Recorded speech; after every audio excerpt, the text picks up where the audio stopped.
بسم اللہ الرحمن الرحیم نحمد ونصلی ونسلم علی رسولہ الکریم اما بعد اعوذ باللہ من الشیطان الرجیم بسم اللہ الرحمن الرحیم محمد الرسول اللہ والذین معہ اشداء علی الکفار صدق اللہ العظیم وصدق رسولہ النبی الکریم الامین قال اللہ تبارک وتعالی فی شان حبیبی ان اللہ وملائکتہ یصلون علی النبی یا ایہا الذین آمنوا صلوا علیہ وسلموا تسلیما الصلاۃ والسلام علیک یا سیدی یا رسول اللہ وعلی آلک واصحابک یا سیدی یا حبیب اللہ الصلاۃ والسلام علیک یا سیدی یا رسول اللہ وعلی آلک واصحابک یا سیدی یا رحمۃ للعالمین۔ السلام علیکم ورحمۃ اللہ وبرکاتہ۔ سامعین محترم، آج کا جو ہمارا موضوع گفتگو ہے تاجدار صداقت، مومن اول، مسلم اول، نمازی اول، قاری اول، حافظ اول، صحابی اول، صحابی رسول،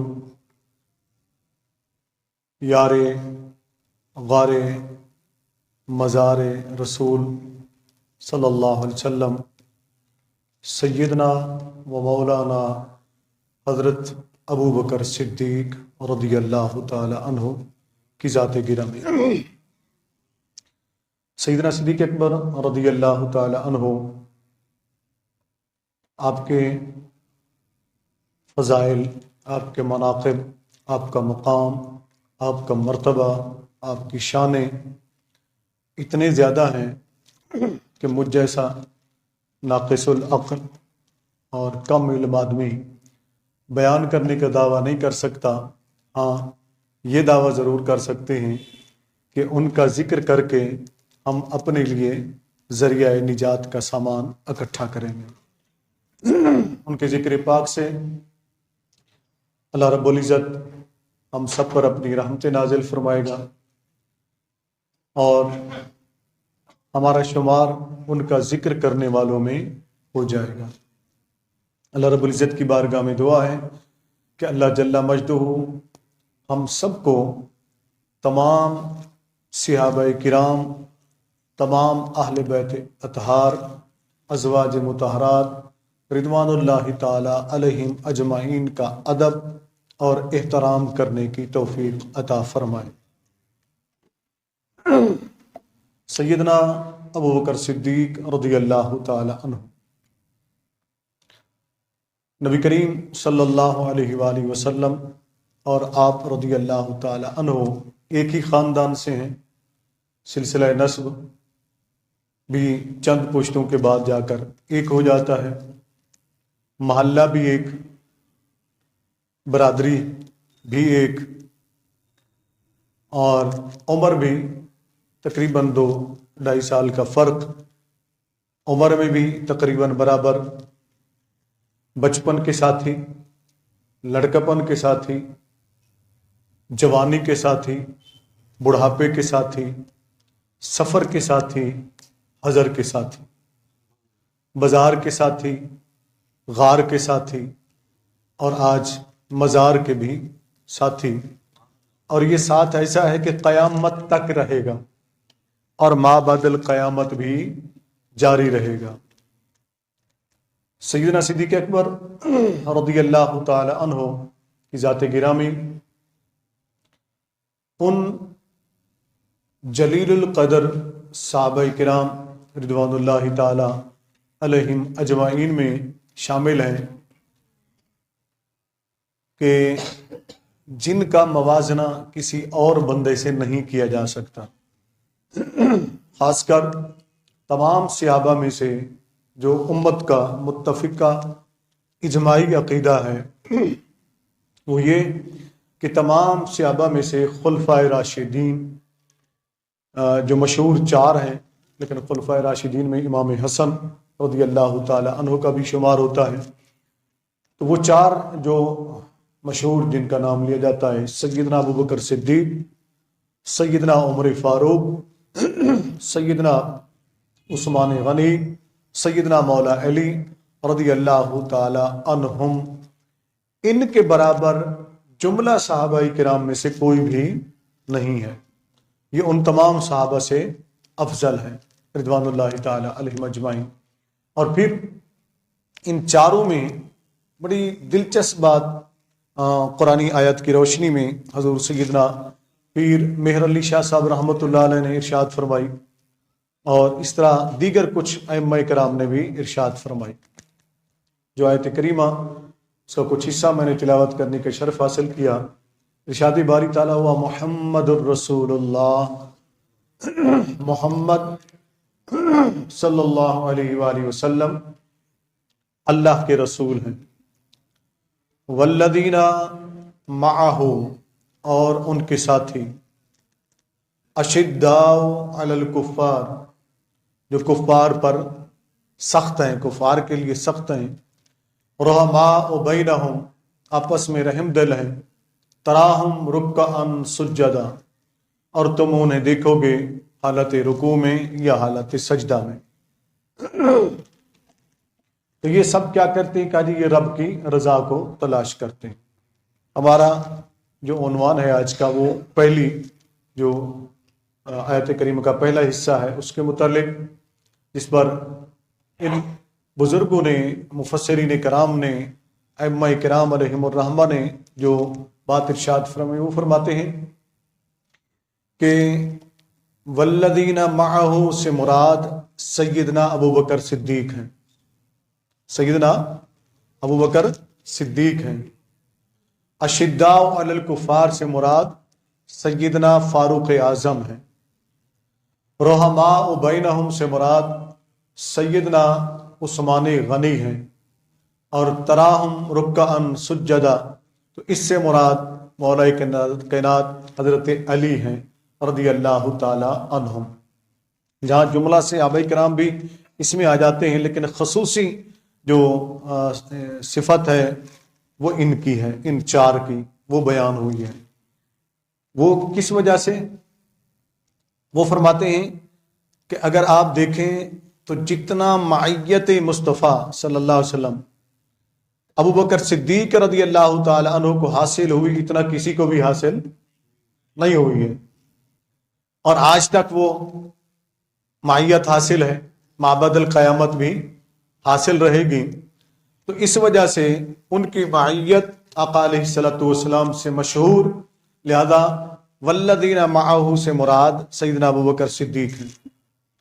اشداء علی الکفار، کفار پر سختی، سخت کفار کے لیے عمر فاروق سے بڑھ کر کوئی سخت نہیں ہے، بہت سخت تھے اسلامی احکام کے بارے میں بھی اور کفار کے مقابلے میں بھی، لہذا یہاں سیدنا فاروق اعظم اشداء علی الکفار سے مراد ان کی ذات گرامی۔ اور سب سے رحم دل صحابہ کرام میں اور نرم دل جو شخصیت ہیں وہ مشہور تھے صحابہ کرام میں، وہ سیدنا عثمان غنی رضی اللہ تعالیٰ عنہ۔ تو لہٰذا یہاں سیدنا عثمان غنی مراد ہیں۔ اور عبادت، زہد، تقوی جہاں دیگر صحابہ کرام کرتے تھے، لیکن مولا کائنات علی کرم اللہ وجہہ سب سے زیادہ مشہور تھے کہ دن کو جہاد کرتے، روزہ رکھتے، راتوں کو قیام کرتے، اور ان کا مشہور قول بھی ہے کہ اے موت تو جب چاہے آ جا، علی تجھے مرحبا کہے گا، علی تجھے خوش آمدید کہے گا، اس لیے کہ تو جب بھی آئے گی یا تو علی کو جہاد کرتے پائے گی، یا روزے میں پائے گی، یا حالت قیام میں، یا حالت رکوع میں، یا حالت سجدہ میں پائے گی۔ علی کو اللہ کی عبادت سے غافل نہیں پائے گی۔ تو لہٰذا یہاں سے مراد سیدنا علی کرم اللہ وجہ الکریم کی ذات گرامی ہے۔ اور پھر یہیں پر ابتدا میں ہی سمجھ لیں، اس پر اہل سنت کے جملہ تقریباً مفسرین کرام نے، جنہوں نے تفصیل سے تفاسیر قرآن لکھی ہیں، انہوں نے، اور پھر سیدنا پیر میر علی شاہ صاحب رحمۃ اللہ علیہ نے اور دیگر ائمہ اہل سنت نے لکھا، وہ فرماتے اس آیت کی روشنی میں، اسی آیت کی ترتیب کے لحاظ سے ترتیب خلافت بھی ہے اور ترتیب فضیلت بھی ہے، ترتیب خلافت بھی ہے اور ترتیب